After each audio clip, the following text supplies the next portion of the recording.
Hello students, this is Janmesh Tyagi. I welcome you on this YouTube channel Prep Short. So basically I would be teaching you English. So आज हमारा next lecture है some of the lectures earlier we have taken. So today we are going to discuss some more questions based on common errors. तो चलिए without getting late let us take a question. सबसे पहले question लेते हैं और देखते हैं उसमें क्या कोई कॉमन एरर है या फिर नो एरर है. सेंटेंस है हमारा she is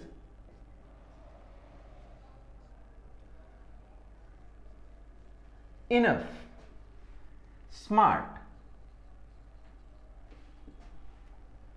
to tackle the mob. अब ध्यान से देखेंगे जो मोब वर्ड है, मोब का मीन्स होता है क्रुद्ध भीड़. यानी कि भीड़ भी दो टाइप की होती है. एक होती है आपकी क्राउड. क्राउड का मीन्स है सिंपल भीड़. भाई बाजार में भीड़ हो सकती है, क्लास में भीड़ हो सकती है, many where it can be. तो वो भीड़ है. लेकिन ऐसी भीड़ जो पत्थर फेंकने लगे, शीशे तोड़ने लगे, टायरों में आग लगा दे, गाड़ी को तोड़ दे, वो भीड़ हमारी मोब कहलाती है, यानी क्रुद्ध भीड़. अब सेंटेंस यहां पे बना है शी इज इनफ स्मार्ट. वो पर्याप्त स्मार्ट है. किसको टैकल करने के लिए? मॉब को टैकल करने के लिए. गाइस देखने में सेंटेंस बिल्कुल करेक्ट लग रहा है, लेकिन यहां पे सेंटेंस हमारा गलत है. ये इनफ की जो पोजीशन है that is not the correct one. ये करेक्ट पोजीशन नहीं है. अब जरा देखते हैं ऐसा कैसे. सी इस इनफ को समझते हैं सबसे पहले. गाइस इनफ का मीन्स होता है पर्याप्त. पर्याप्त कोई भी चीज जो पर्याप्त हो इनफ कहलाएगी. लाइक मैं एक सेंटेंस बनाता हूं, I have enough money. मेरे पास पर्याप्त मनी है. यह सेंटेंस बिल्कुल करेक्ट है क्योंकि इनफ का मतलब है पर्याप्त धन. अब धन क्या है? नाउन. यानी ये यहां पे एडजेक्टिव की तरह से यूज हुआ, और जब भी एडजेक्टिव बनेगा तो ये नाउन के पहले ही आएगा. लाइक मैं कह दूं आपको इनफ मनी, लाइक मैं कह दूं आपको इनफ पावर, इनफ वाटर. तो इन केसेस में इनफ यहां पे बिल्कुल करेक्ट है. लेकिन जरा ऊपर की तरफ आते हैं. अगर मैं कहूं इनफ स्मार्ट, स्मार्ट अगर मैं कहूं ये क्या है? एडजेक्टिव. और एडजेक्टिव के पहले आने वाला कोई भी वर्ड अक्सर क्या बनेगा? एडवर्ब बनेगा. यहीं पे बस गलती शुरू हो गई. एक्चुअली ये जो इनफ है एडवर्ब के रूप में before the adjective the position is wrong. Rule ये कहता है कि जब भी कभी हम इनफ को एज एन एडवर्ब यूज करेंगे it would come after the adjective. ये एडजेक्टिव के बाद आएगा. यानी हम इस सेंटेंस को करेक्ट कैसे करेंगे? She is smart enough to tackle the mob. अब जाके सेंटेंस हमारा बिल्कुल करेक्ट हो गया है. यानी सब लोग ध्यान से देखें, इस सेंटेंस की जो कंडीशन बनेगी वो कैसी बनेगी?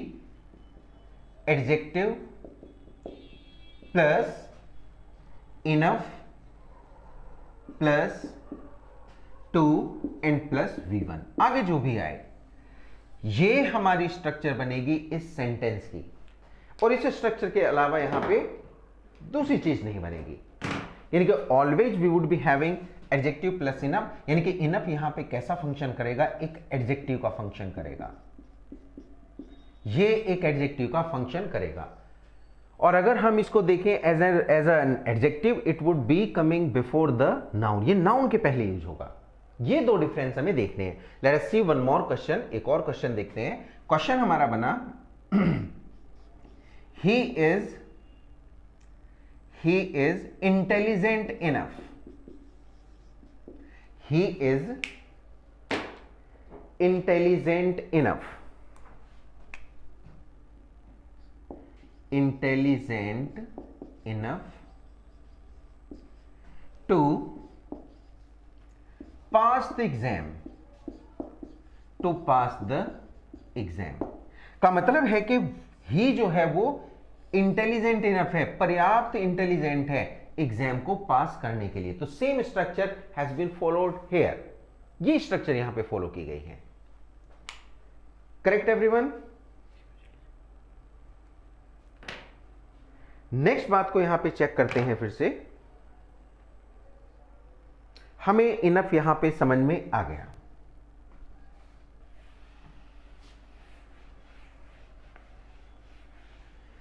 एक बात को समझते हैं कि भाई ये एडवर्ब है क्या। हमें सबसे पहले एडवर्ब को समझना जरूरी है। सो गाइज, मैं आपको एक ब्रीफ यहां पे इसका क्लैरिफिकेशन दे देता हूं। Actually adverb, if you see, adverb का मीन्स हो गया ऐसे वर्ड जो ऐड करें something to the meaning of verb. तो तीन चीजें बनेंगी। नंबर वन, वर्ब के मीनिंग में ऐड करें, लेकिन दूसरी बात भी है यहां पे, नंबर टू, एडजेक्टिव के मीनिंग में कुछ ऐड करें, एंड नंबर थ्री, ये अनदर एडवर्ब के मीनिंग में कुछ ऐड करें, अनदर एडवर्ब। क्या मीन्स बना इस बात का? जरा ऊपर वाले का एक सेंटेंस देखते हैं। For example, she reads, she reads, वो पढ़ती है। क्या पढ़ती है? A book. She reads a book. बल्कि बुक हम नहीं लिख रहे हैं अभी, हम सिर्फ यहां पे वर्ब की बात करेंगे। शी रीड्स, वो पढ़ती है। अब गाइज, अगर मैं यहां पे एक बात लिखूं कि शी रीड्स स्लोली, जरा ध्यान से देखो, ये स्लोली का मतलब है धीरे धीरे। किसको मॉडिफाई कर रहा है? रीड्स, यानी एक वर्ब को। तो इस सेंटेंस में ये स्लोली जो कि वर्ब को मॉडिफाई कर रहा है, यानी कि पहले था सिर्फ शी पढ़ती है, लेकिन अब वो धीरे धीरे पढ़ती है। तो ये वर्ड इस वर्ब में मॉडिफिकेशन ला रहा है, कुछ चेंज कर रहा है, कुछ जोड़ रहा है, ऐड कर रहा है उसके मीनिंग में, इसलिए ये एडवर्ब बना। सेकंड, फॉर एग्जाम्पल, यानी कि late us see how it modifies an adjective. जरा ध्यान से देखो, बड़े सिंपल सेंटेंस को देखेंगे। This is a mango. हमने कहा दिस इज अ मैंगो। अब मैंगो क्या है? नाउन। हमने कहा this is a sweet mango. ये एक मीठा आम है। अब आम को अगर कोई भी वर्ड मॉडिफिकेशन में लाता है, उसके मीनिंग में चेंज करता है, कुछ ऐड करता है उसके मीनिंग को, उसको हम नाम देते हैं एडजेक्टिव। Correct guys? लेकिन अगर मैं कहूं यहां पे this is a very sweet mango, ये वेरी वर्ड इस एडजेक्टिव के मीनिंग में कुछ जोड़ रहा है। क्या बन गया? एडवर्ब। यानी एक एडवर्ब एक वर्ब को तो मॉडिफाई करता ही है, साथ साथ वो एक एडजेक्टिव को भी मॉडिफाई करता है। बस उसके मीनिंग में वहां पे आनी चाहिए वो बात। थर्ड हम देखते हैं अनदर एडवर्ब। कैसे? फॉर एग्जाम्पल, सी, ऊपर वाले सेंटेंस को देखते हैं कि शी राइट्स स्लोली, वो धीरे धीरे लिखती है। भाई सेंटेंस हमारा बना, वो धीरे धीरे लिखती है। लिखना यहां पे क्या है? ये एक वर्ब है, जबकि ये स्लोली क्या है? ये एडवर्ब है। हमने अभी भी देखा। लेकिन ध्यान से देखो, इफ आई से शी राइट्स वेरी स्लोली, बहुत धीरे धीरे लिखती है, ये ऑलरेडी एडवर्ब है, ऊपर आपने देखा। लेकिन अब ये जो वेरी है, ये अनदर एडवर्ब यानी कि स्लोली को मॉडिफाई कर रहा है। यानी सिर्फ धीरे धीरे नहीं, बल्कि बहुत ज्यादा धीरे धीरे। Correct guys? ये भी एडवर्ब बन गया हमारा। तो आप देख सकते हैं कि एडवर्ब वो शब्द हैं जो किसी वर्ब को, किसी एडजेक्टिव को या फिर अनदर एडवर्ब को मॉडिफाई करते हैं। यही फंक्शन है। अब सबसे बड़ी बात बनती है कि इनकी पोजीशन क्या हो। यानी the questions we face in the examinations, these are asked on the base of questions from the adverbs are asked based on the position, कि what should be the correct position of these adverbs। अब इसके लिए हमें क्या जानना पड़ेगा? we need to know the types of adverbs। अब guys मैं आपको बता दूं, ये एडवर्ब हमारे कई तरह के होते हैं। जैसे एक टाइम का एडवर्ब है, ऐसे सारे शब्द जो when का आंसर दें वो हमारे टाइम के एडवर्ब बनेंगे। For example, soon, now, soon, now, today, yesterday, etc। भाई कब मिले? soon, अभी मिले, अब मिले, कल मिले, परसों मिले, आज मिले। प्लेस के जो वेयर का आंसर दें, जो वेयर का आंसर दें। फॉर एग्जाम्पल, हेयर, भाई कोई चीज कहां है? हेयर यहां है, देयर वहां है, एवरीवेयर हर जगह है, नियर फार अवे कुछ भी कह सकते हैं।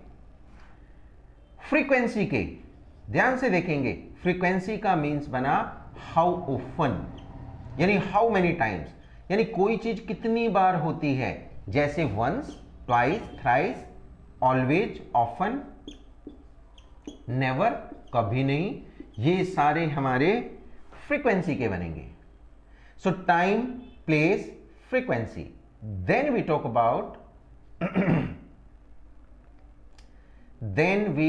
अबाउट फ्रीक्वेंसी के बाद हम देखते हैं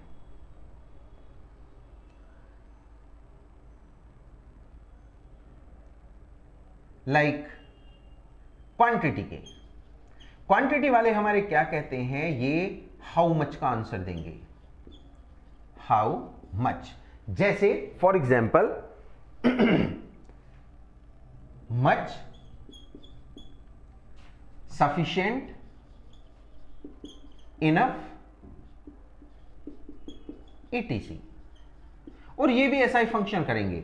और 5वें नंबर पे हम देखते हैं इट इज द मैनर, कोई काम किस तरीके से होता है, हाउ। जैसे अभी ऊपर देखा आपने, कोई काम कैसे कर रहा है स्लोली, कोई काम कैसे कर रहा है फास्ट, कोई कैसे कर रहा है रफली। तो ये सारे के सारे हमारे ये एडवर्ब बनेंगे, टाइम के एडवर्ब, प्लेस के एडवर्ब, फ्रीक्वेंसी के, क्वांटिटी एंड मैनर। इसके बाद अगर हम देखें तो negation and affirmation, like yes, जब भी हम यस कहते हैं वो पूरे सेंटेंस को मॉडिफाई करता है। नो अगर हम कहते हैं no she is not coming, तो पूरे सेंटेंस को मॉडिफिकेशन कर दे, यानी कि निगेशन एंड एफर्मेशन के भी हमारे एडवर्ब होते हैं। तो यहां पे आपने समझा कि एडवर्ब बेसिकली है क्या, इसी पे बेस्ड हम अब कुछ क्वेश्चंस और देखते हैं। तो चलिए गाइज शुरुआत करते हैं कुछ मोर क्वेश्चंस की, कि कैसे कैसे हम डिफरेंट टाइप्स ऑफ एडवर्ब को एरर्स में देखेंगे। How can we correct the errors based on these adverbs. So see, एक सेंटेंस है, it is heavily raining, it is heavily raining का मतलब जोरों की बारिश हो रही है। अब गाइस मुझे बताइए आप लोग, यहां पे इट क्या है, सब्जेक्ट है, इज क्या है, वर्ब, रेनिंग क्या है, main verb, helping verb, subject हो गया। अब ये जो हैवीली है ये क्या है, हम इसको चेक करते हैं भाई क्या है। देखो ध्यान से, इट इज हैवीली रेनिंग, जोरों की बारिश हो रही है। अब जोरों की हो रही है, इसका मतलब ये किसको मॉडिफाई कर रहा है, ये गाइज यहां पे रेनिंग को मॉडिफाई कर रहा है, बारिश होने को, जोरों की बारिश हो रही है। अब बारिश होना क्या है, वर्ब, अब वर्ब को मॉडिफाई करेगा, क्या बन गया, एडवर्ब, हमें समझ में आ गया। लेकिन यहां पे एक सबसे बड़ी बात बनी कि हैवीली बेसिकली किसको दिखा रहा है, ये गाइज एक मैनर को शो कर रहा है। ये किसको शो कर रहा है, मैनर को। तो ये मैनर का है। अब रूल ये कहता है, ध्यान से देखेंगे, कि मैनर वाले जितने भी एडवर्ब्स हमारे हैं एक सेंटेंस में, वो वर्ब या ऑब्जेक्ट के बाद आएंगे। ये बहुत इंपॉर्टेंट है। यानी हमने जो सेंटेंस लिखा, it is heavily raining, that is wrong, it must be it is raining heavily,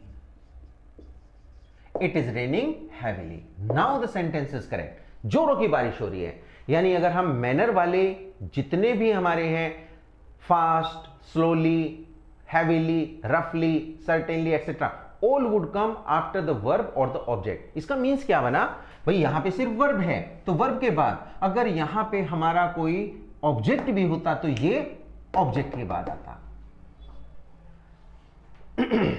जैसे हम एक सेंटेंस फिर से देखते हैं, Reena is washing her car beautifully. बड़े ध्यान से देखो, Reena is washing her car, car क्या है यहां पे, ऑब्जेक्ट है, वॉशिंग वर्ब, वर्ब सब्जेक्ट, अब देखो यहां पे अगर हर कार, मैं कह दूं Reena is washing beautifully, correct, लेकिन हर कार ऑब्जेक्ट के बाद आ गया ब्यूटीफुली, ये क्या है, एक एडवर्ब है, लेकिन ये मॉडिफाई किसको कर रहा है, 100% वॉशिंग को। तो इसको हम ऑब्जेक्ट, यानी कि अगर वहां पे वर्ब है तो वर्ब के बाद, अगर वहां पे ऑब्जेक्ट भी है तो ये उसके बाद आएगा। तो ये हमने किसको देखा है, एडवर्ब ऑफ मैनर को। आते हैं जरा दूसरे rule. Let us see one more sentence, इसी एरर में देखते हैं। जैसे हमारा सेंटेंस बना, आई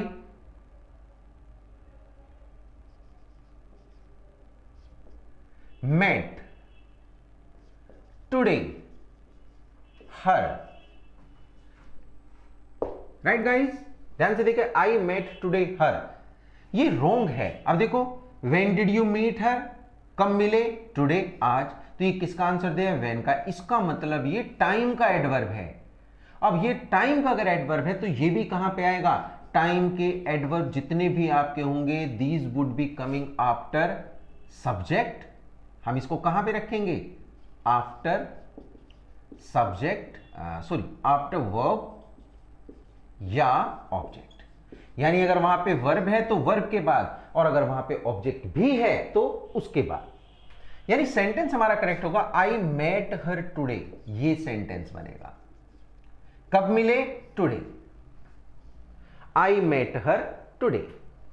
तो टुडे यहां पे एक एडवर्ब है जो किसको मॉडिफाई कर रहा है, it is modifying the verb met. Let us see one more sentence.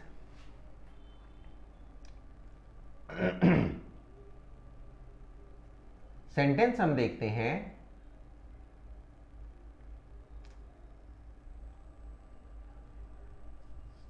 Rekha would come here on Monday. अब गाइस बहुत ध्यान से देखो, Rekha would come here on Monday.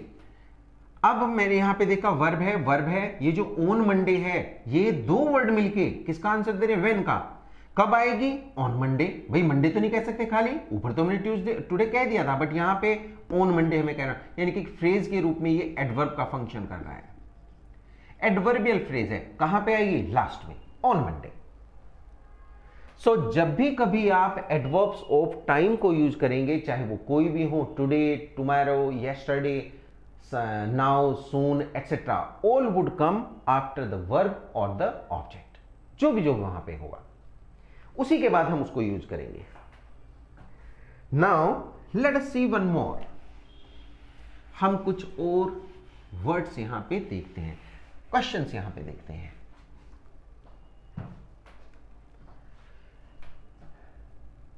जैसे हम बात करते हैं अब एक और क्वेश्चन की,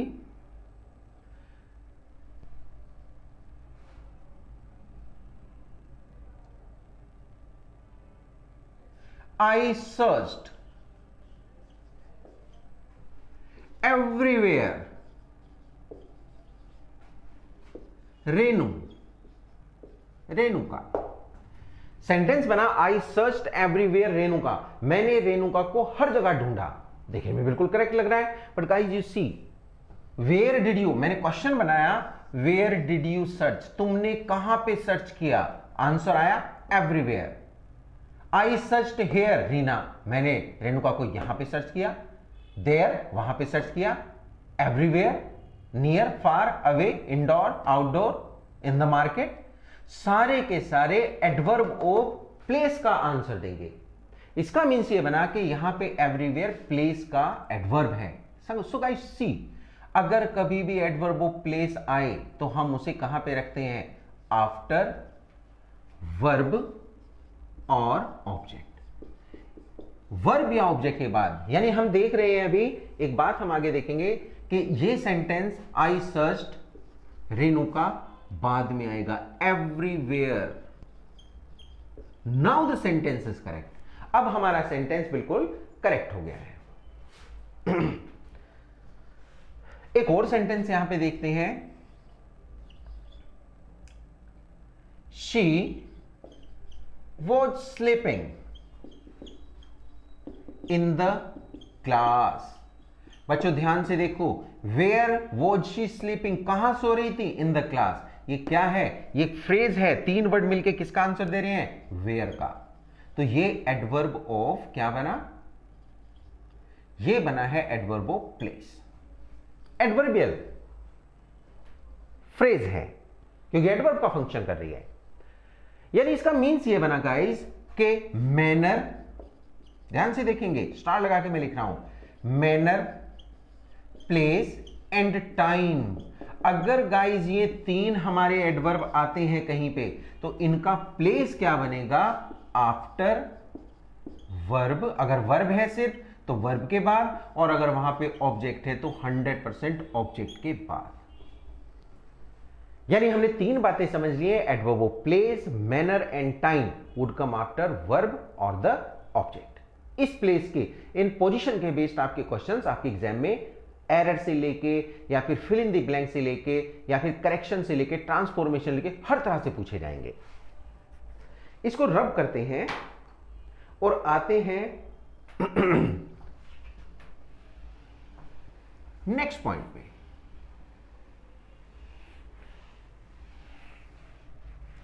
Now let us see the next point.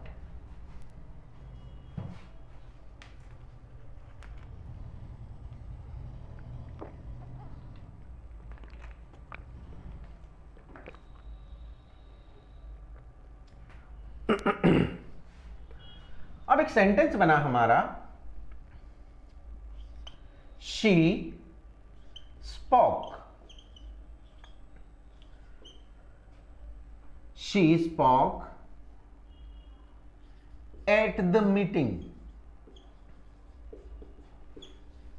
loudly yesterday। सब लोग ध्यान से देखें सेंटेंस को, she spoke at the meeting loudly yesterday का मीन्स बना के कल वो मीटिंग में जोरों से बोली, लाउडली बोली। अब आप एक बात बहुत ध्यान से यहां पे सुनेंगे कि अगर मैं इस सेंटेंस की बात करूं तो ध्यान से देखो इसमें कौन कौन से हमारे एडवर्ब्स हैं, किस किस को आप एडवर्ब कहेंगे। क्या इसमें एडवर्ब हमारा लाउडली है, यस्टरडे है, एट द मीटिंग। अब देखो ध्यान से, कहां पे बोली, where she speak, where she speak, कहां पे बोली, एट द मीटिंग। ये प्लेस का बन गया। कैसे बोली, लाउडली, मैनर का बन गया। और कब बोली, व्हेन का आंसर टाइम का बन गया। अब गाइस क्वेश्चन ये बनता है कि अगर एक सेंटेंस में प्लेस, मैनर एंड टाइम तीनों ही आ जाएं तो हम कैसे करेंगे। सो सी, अगर तीनों एक साथ आते हैं तो हमारे पास सबसे बढ़िया तरीका है इनका एमपीटी वाला। हम कैसे गाइस इसको बनाएंगे, एमपीटी के थ्रू। यानी सबसे पहले होगा मैनर, फिर place and then time would be there. यानी इसका मीन्स ये बना कि हम मैनर, प्लेस एंड टाइम इस सीक्वेंस को फॉलो अप करेंगे। अब जरा देखो, इसमें सबसे पहले प्लेस है, फिर मैनर है, फिर टाइम है, लेकिन हमें सबसे पहले किसको लगा है, मैनर को। तो हम कैसे बनाएंगे, she spoke loudly, place at the meeting at the time. इसको यहां से हटा देंगे तो सेंटेंस हमारा जो करेक्ट बनेगा दैट वुड बी, ये रॉन्ग था हमारा, now it would B correct, she spoke loudly at the meeting yesterday. Now the sentence is exactly correct. ये हमारा सेंटेंस करेक्ट होगा। गेटिंग बच्चों? So she spoke loudly at the meeting yesterday. So हमें समझ में आ गया हमें इसको कैसे करना है। Let us take one more question based on this. एक और क्वेश्चन के थ्रू इसको समझते हैं। यानी what are the probabilities through which the question can be asked here? एक सेंटेंस को देखेंगे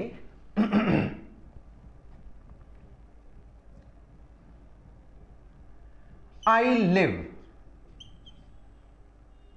इन दिल्ली एट मुखर्जी नगर।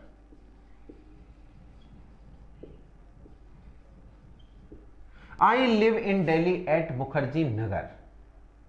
देखने में सेंटेंस बिल्कुल करेक्ट लग रहा है, लेकिन यह गलत है। गाइस देखो इसमें क्या गलती है। आई लिव, मैं रहता हूं, क्वेश्चन बना वेयर, कहां, इन दिल्ली, तो ये किसका है, प्लेस का एडवर्ब बन गया। कहां रहते हो, कहां, एट मुखर्जी नगर, प्लेस का एडवर्ब बन गया। यानी हमारे एक सेंटेंस में अगर एक से ज्यादा एडवर्ब ऑफ प्लेस बने तो हम उसे कैसे करेंगे। सी, इसका रूल ये कहता है कि अगर प्लेस वाले हमारे एडवर्ब एक से ज्यादा हैं तो हम किस तरह से, हम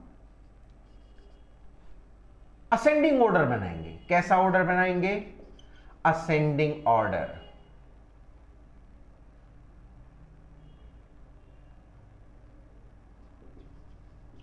लाइक चढ़ते हुए क्रम को, यानी सबसे पहले छोटा प्लेस, देन इसके बाद उससे बड़ा प्लेस, एंड देन इसी तरह से करते सबसे बड़ा प्लेस। अगर वो 3 4 5 भी हो तो सबसे बड़ा सबसे बाद में आएगा।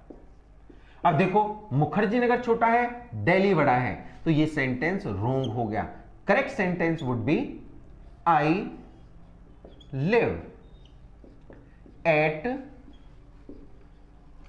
Mukherjee Nagar in Delhi. I live at Mukherjee Nagar in Delhi. Now the sentence is absolutely correct.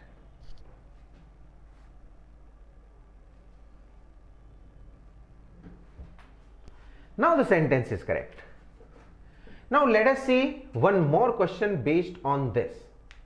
ये हमारा असेंडिंग ऑर्डर किसका था, अगर हमारे पास प्लेस के एक से ज्यादा एडवर्ब बने।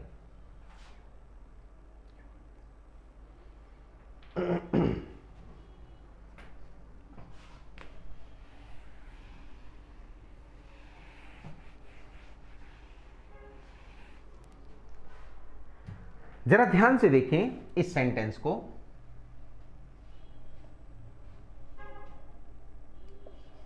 Savita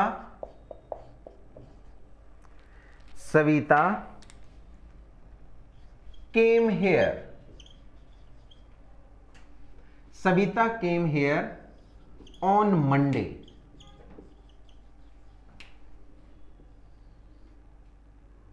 at 5 p.m. in the evening. हमारा सेंटेंस बना Savita came here on Monday at 5 PM in the evening. क्या ये सेंटेंस करेक्ट है? तो चलो गाइस देखते हैं। सविता केम हियर, सविता यहां पे आई। अब देखो हियर क्या है, हियर हमारा प्लेस का है, MPT, प्लेस का पहले टाइम का बाद में, ये करेक्ट होगी बात। लेकिन आप देखो कब आई, ऑन मंडे, टाइम का, कब आई एट 5 PM, टाइम का, कब आई इन द इवनिंग, टाइम का। तो भाई क्या करें, ये तो बड़ा गड़बड़ हो गया। तीन हमारे यहाँ पे एडवर्ब्स ऑफ टाइम एक साथ लगे हैं। सो गाइस बड़े ध्यान से देखेंगे, इसमें फिर से हमारा रूल बनता है कि अगर हमारे पास मोर देन वन, 1 2 3 4 कितने भी होंगे, अगर एक से ज्यादा हमारे एडवर्ब्स हैं, एडवर्ब्स ऑफ टाइम है, तो हम उन्हें भी किस तरह से लगाएंगे, असेंडिंग ऑर्डर में। यानी वही बात, सबसे पहले सबसे छोटा, देन बड़ा, एंड गाइस फिर सबसे बड़ा, सबसे बड़ा।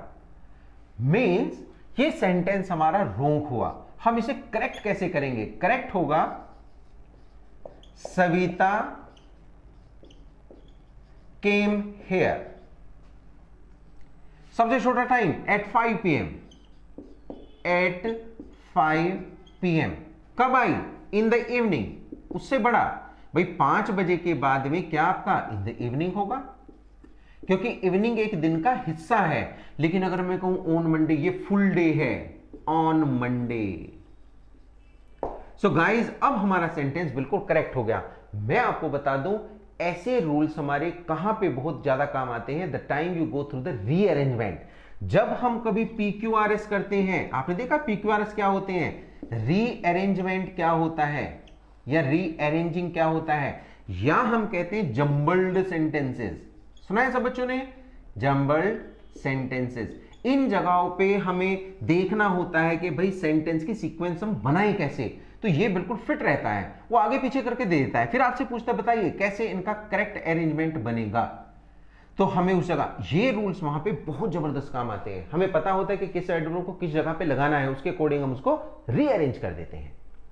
सो the sentence is correct. Now we C